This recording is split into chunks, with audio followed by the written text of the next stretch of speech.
Hey there folks, in today's video I'm going to show you how to change the light bulb on a Singer 5805C sewing machine.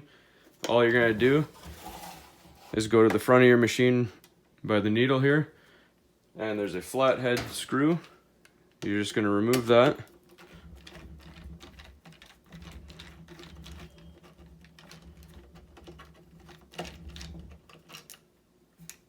And then this plate comes off. And your light bulb is right here.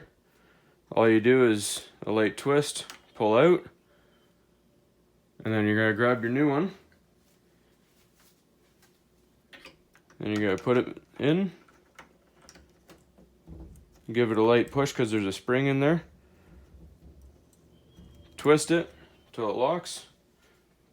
Then you're gonna grab your plate.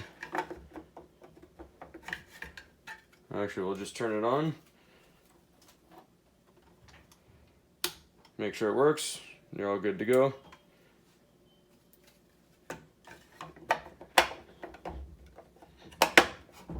Put your plate back on. Grab your screw.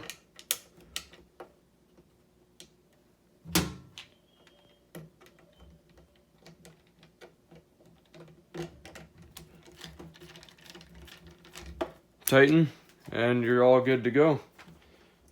That's all there is to it. Hopefully this was helpful, and please like and subscribe.